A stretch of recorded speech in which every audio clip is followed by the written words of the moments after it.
Am I the a-hole for refusing to apologize for slapping my boyfriend when he smashed our birthday cake to my face?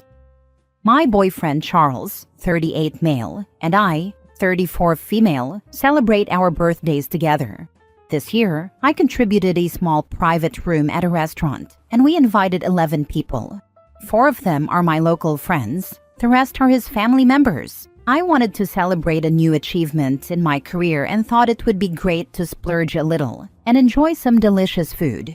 We had access to the menu, drinks, and our cake. I had agreed to pay for half of the food, in addition to having rented the small space myself. The space was paid for in advance. The food was to be paid for at the end, as is typical in any restaurant. We had issues last year because I felt that he was doing low-effort things, while I always did my best to give him a nice birthday celebration.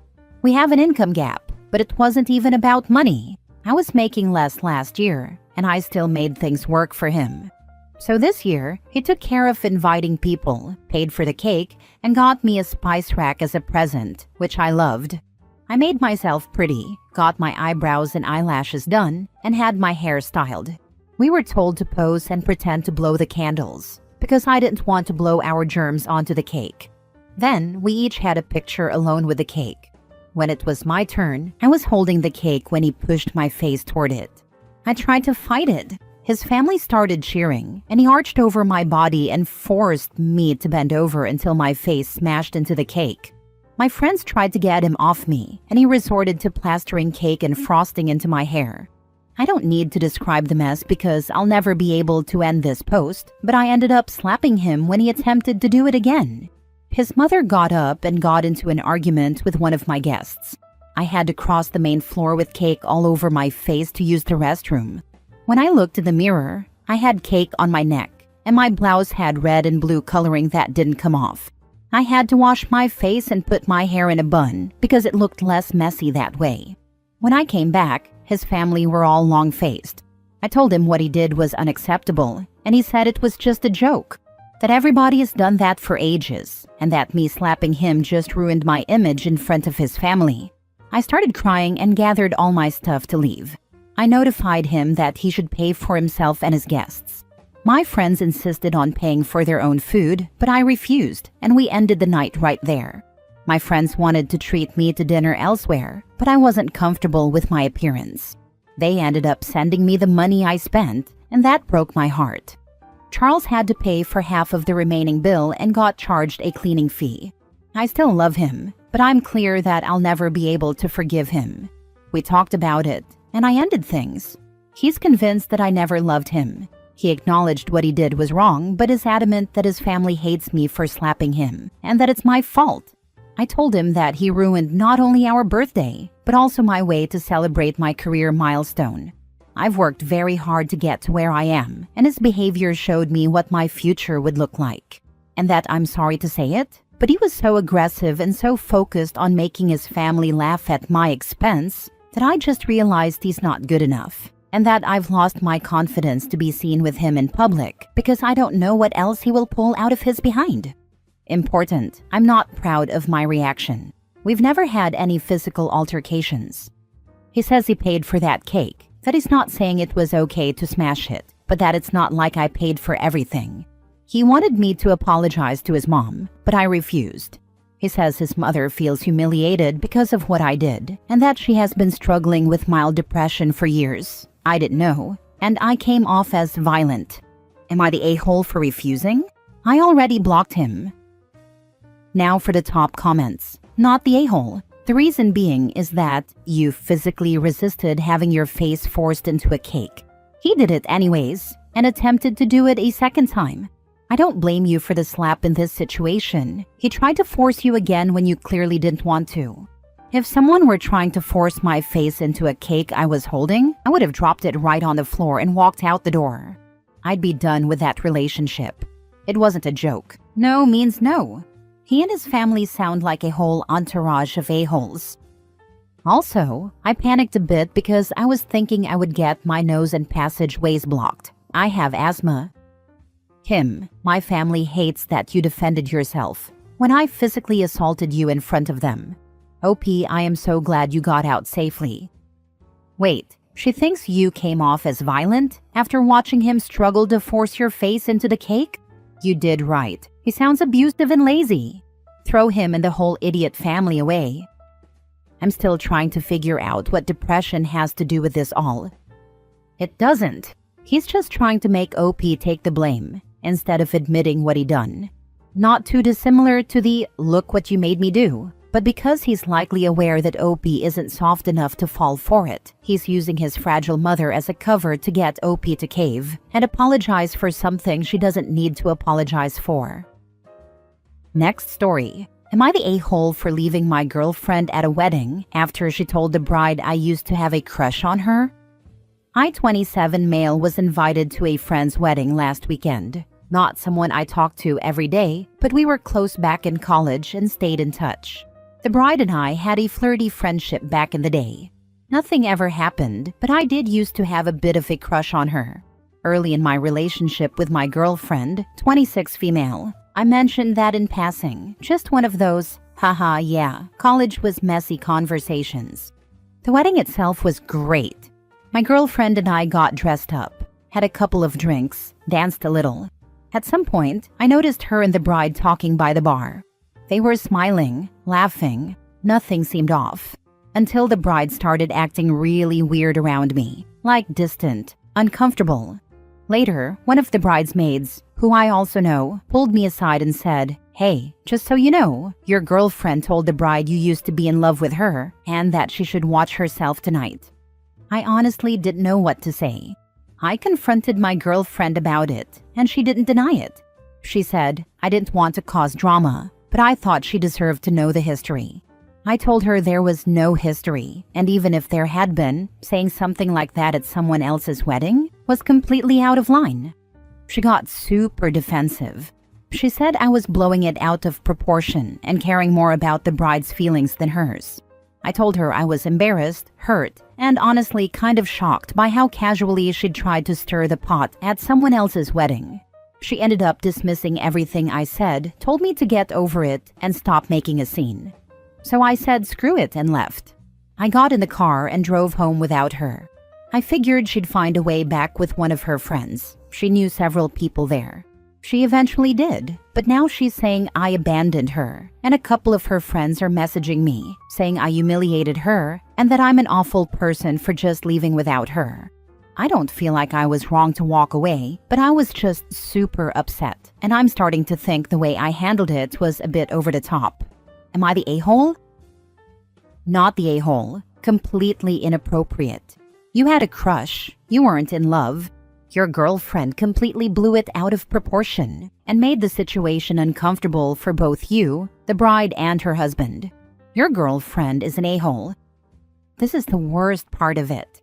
First of all, she deserves to know your history is a perplexing take. Not only because OP and the bride had no history beyond friendship, but also because if we lived in a world where we were morally required to disclose all of our personal feelings and secrets, it would be freaking shambolic, and humanity would be even more neurotic and paranoid than it already is. So just the fact that she thought she should tell this woman someone else's personal secret is beyond inappropriate. But then to do it at this woman's wedding reception takes it from inappropriate to malicious. This is quite possibly the only wedding the bride and groom will ever have, and remembering the moment you both agreed to make a life together, whether that's with a wedding or not, should be one of your happiest memories. OP's girlfriend didn't just spill OP's deepest inner thoughts, that he felt safe sharing with her no less, but she used the spillage to puke all over the bride and groom's celebration of love to each other. I'd be very hard to convince that this choice wasn't at least somewhat freaking malicious. And everyone is glazing over the fact that OP's girlfriend said to watch herself because of the crush. Why frame it like that, insinuating OP might try some creep stuff? You need to wake up. Red flags all over. This was your girlfriend, deliberately ruining the bride's wedding day, jealousy rearing its ugly head, by telling the bride an exaggerated lie about your feelings back in college. What exactly was she trying to warn her about? Like you were going to make a declaration of love during a speech? Or pin her in a corner saying, "You should have married me"? Girlfriend has issues. You will always have to wonder, What is she saying to people to keep you to herself? Thank goodness the friend told you, because you would have never known why the bride, who was your friend, pulled back. How many other friendships has she destroyed behind your back? Any other friends that you thought you were okay with suddenly ghost you? Look around. Girlfriend is a liar, blaming you for getting upset that she lied and got caught. Next story. Am I the a-hole for beating up my friend I caught sleeping with my girlfriend of 3.5 years? You know that overdone scene in movies where a character walks in on their woman getting railed by their best friend? Yeah, that was my weekend. Still shaking as I type this. I, 36 male, beat the crap out of my friend of 10 years when I saw what I saw. He didn't press charges, didn't even fight back, and said later he knows he had it coming. Obviously, I did not touch my now ex-girlfriend, 33, but holy crap did I curse her out too. Am I the a-hole for attacking my scumbag buddy? No serious hits other than a nosebleed, but the fact that he didn't really fight back is messing with my head. Like I hit someone who couldn't defend themselves. Edit. A lot of people are confused about the extent of the damage. The truth is, so am I. The shock of what I walked in on, and the speed at which it happened, makes me not trust my own recollection. Here's what I know for a fact. The nose was bleeding, black eye, but also no broken bones. No permanent damage that I know of. I also know I stopped when I realized this felt like an unfair fight. Edit 2. I realize assault is a crime and violence is bad unless in self-defense. That's why I'm here. Also, I can't believe this wasn't immediately clear, but it goes without saying. They will both never be in my life again in any capacity, barring any legal troubles I may encounter due to my loss of control. This falls under unwise but not morally blameworthy. Not the a-hole. Cheating isn't illegal, and OP is lucky to not have landed in jail. That said, can't say anyone in the same situation wouldn't want to do the same. You can't be surprised if violence ensues when you have an affair with a person supposedly in a committed monogamous relationship. You know you're messing with people's deepest emotions when you do that. Problem is that the law doesn't care. People are legally protected from assault, so unfortunately you're lucky he didn't press charges because he could have. That's part of the problem today. There is little consequence for doing really messed up stuff. Using racial slurs deserves picking yourself up off the ground.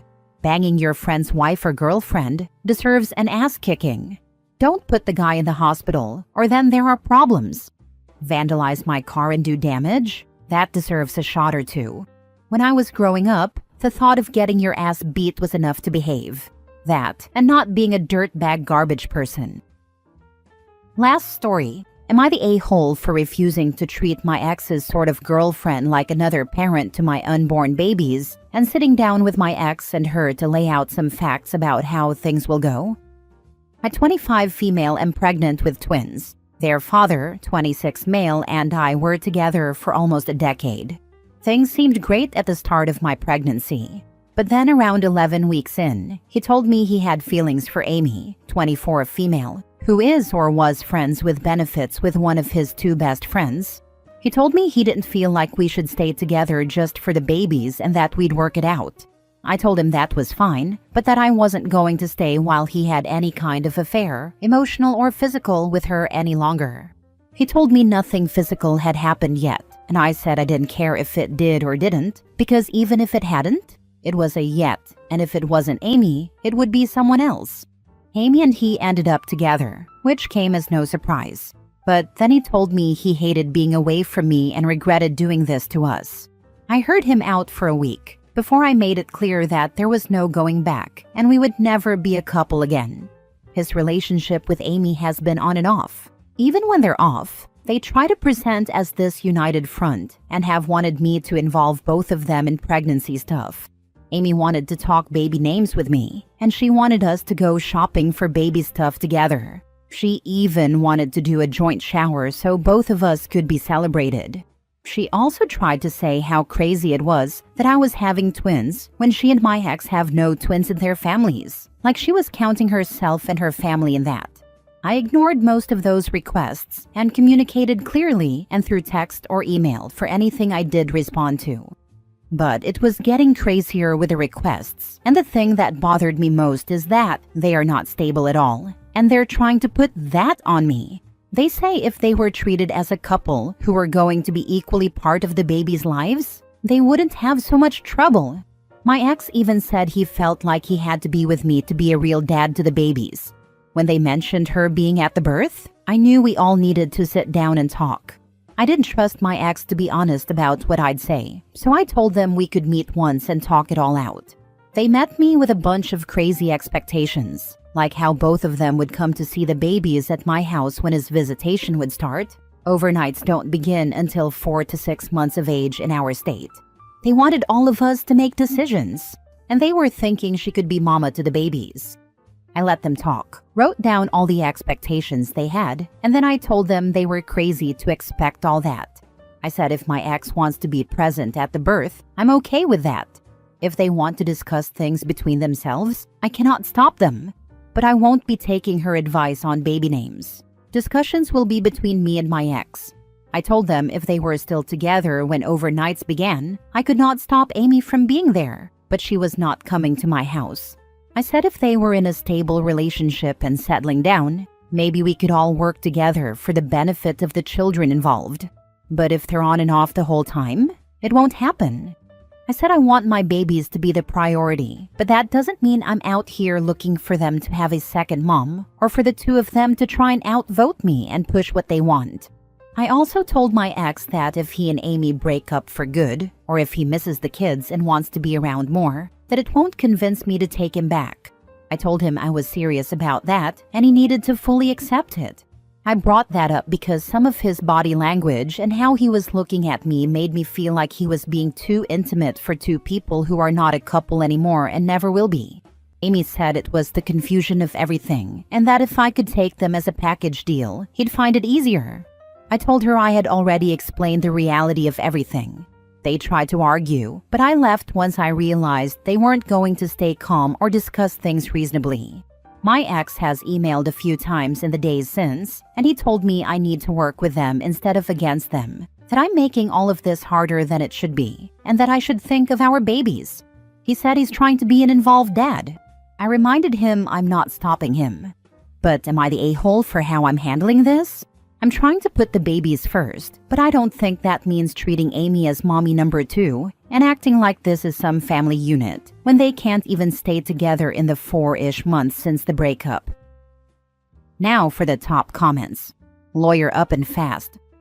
Already done. My lawyer has helped me keep on track of documenting and saving proof of things. Insist on a parenting app that records everything. They lost their shot at normal texting when they pulled that crap. Also, while it might sound more aggressive, it's actually going to smooth out the relationship when he has legal expectations and can't just try to manipulate you. That's something my lawyer has already discussed with me, but we can only enforce that once the babies are here.